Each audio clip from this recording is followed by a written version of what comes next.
God is our helper.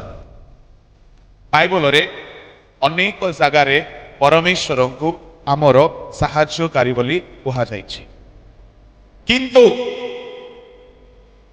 କାହିଁକି ସାହାଯ୍ୟ କରୁନାହାନ୍ତି? ଯଦି ପ୍ରଭୁ ସାହାଯ୍ୟକାରୀ ତ ସାହାଯ୍ୟ କରୁନାହାନ୍ତି କାହିଁ? ନୂତନ ନିୟମରେ ପବିତ୍ର ଆତ୍ମାଙ୍କୁ କ'ଣ ବୋଲି କୁହାଗଲା? ସାହାଯ୍ୟ। ଆଦମଙ୍କୁ ଯେତେବେଳେ ଗୋଟିଏ ରୂପବତୀ ସ୍ତ୍ରୀକୁ ପ୍ରଭୁ ତିଆରି କରିକି ଆଣିକି ଦେଲେ, କ'ଣ ବୋଲିକି ଦେଲେ? ସାହାଯ୍ୟକାରୀ। ତାମାନେ ଆଦମକୁ ହେଲ୍ପ ଦରକାର, ଆମମାନଙ୍କୁ ସାହାଯ୍ୟକାରୀ ପବିତ୍ର ଆତ୍ମା ଦରକାର। ପ୍ରଭୁଙ୍କ ଲୋକମାନେ ସାହାଯ୍ୟ ବିନା ଜଣେ ମଣିଷ ଜୀବନରେ କିଛି କରିପାରିବନି। ଆଜି ଯେଉଁ ଶାସ୍ତ୍ରାଂଶ ଆମେ ପଢିବା ତାହା ହେଉଛି ପ୍ରଥମ ସାମୁଏଲ 7:12। ତହିଁରେ ସାମୁଏଲ ଖଣ୍ଡେ ପତ୍ର ନେଇ ମିଶିପ୍ ଓ ସେନ୍ ମଧ୍ୟସ୍ଥାନରେ ସ୍ଥାପନ କରି ତହିଁର ନାମ ଏବଂ ଏଜର ଉପକାର ସ୍ମରଣାର୍ଥକ ପ୍ରସ୍ତର ରଖି କହିଲେ, ଏପର୍ଯ୍ୟନ୍ତ ସଦାପ୍ରଭୁ ଆମମାନଙ୍କର ଉପକାର କରିଅଛନ୍ତି। ସଦାପ୍ରଭୁ ଏପର୍ଯ୍ୟନ୍ତ ଆମ୍ଭମାନଙ୍କର ଉପକାର କରିଅଛନ୍ତି। ସେତେବେଳେ ଇସ୍ରାଏଲୀୟ ମାନେ ଆସିଲେ ଆଉ କହିଲେ, ଆମେ ବହୁତ କଷ୍ଟରେ ଅଛୁ, ଆମକୁ ଏଥିରୁ ଉଦ୍ଧାର କର। ତମେ ଆଗରୁ କାହିଁକି ଆସି କହିଲ ନାହିଁ? ତାର ଅର୍ଥ ସେମାନେ ଆପଣମାନଙ୍କ ପରୀକ୍ଷା। କେମିତି? ଆରମ୍ଭରେ କିଛି କହିବେ ନାହିଁ।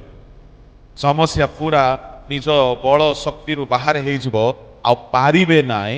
ତାପରେ ପାଷ୍ଟର ଆୟାଙ୍କୁ ଆସି କହିବେ, ଆଜ୍ଞା ବହୁତ ଚେଷ୍ଟା କଲି ଆଜ୍ଞା, ଏ ସମସ୍ୟା ଦୂର ହେଉନାହିଁ ଆଜ୍ଞା, ଆପଣ ଠିକ କରନ୍ତୁ। ସତ ନା ନାହିଁ? ଏମାନେ ପୁରୁଣା ଇସ୍ରାଏଲ, ପୁରୁଣା ଖ୍ରୀଷ୍ଟିଆନ ମାନେ, ଏମାନଙ୍କୁ ପ୍ରେୟର ଦରକାର ନାହିଁ। ଏମାନଙ୍କୁ ଏବେ କାହିଁକି ସମସ୍ୟା ଆସିଛି ସେଥିପାଇଁ ତାଙ୍କୁ ଶିକ୍ଷା, ଅନୁଯୋଗର ଶିକ୍ଷା ଦରକାର।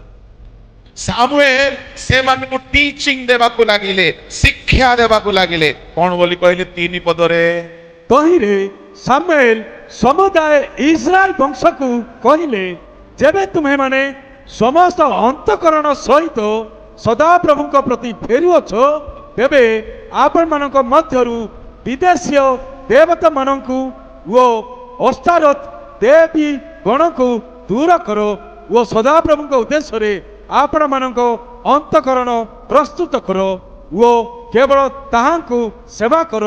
ତହିଁରେ ସେ ଫଲିଷ୍ଠ ମାନଙ୍କ ହସ୍ତରୁ ତୁମମାନଙ୍କୁ ଉଦ୍ଧାର କରିବେ। ଓ ହାଲେଲୁୟା। ଓହୋ ହୋ ହୋ ହୋ।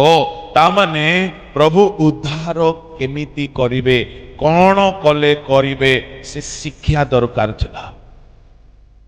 ସାମୁଏଲ ସାଙ୍ଗେ ସାଙ୍ଗେ ପ୍ରେୟର କରିନାହାନ୍ତି। ସାମୁଏଲ ସେମାନଙ୍କୁ ଶିଖାଇଲେ। କ'ଣ ଶିଖାଇଲେ? ସେଠାରେ ସାମୁଏଲ କହୁଛନ୍ତି, ତୁମ୍ଭେମାନେ ସମସ୍ତ ଅନ୍ତଃକରଣ ସହିତ ଫେର। ତାପରେ କହିଲେ, ବିଦେଶୀୟ ଦେବତାକୁ ଦୂର କର। ତାପରେ କହିଲେ, ପ୍ରଭୁଙ୍କ ସେବା କର, ତେବେ ପ୍ରଭୁ ତୁମକୁ ସାହାଯ୍ୟ କରିବେ।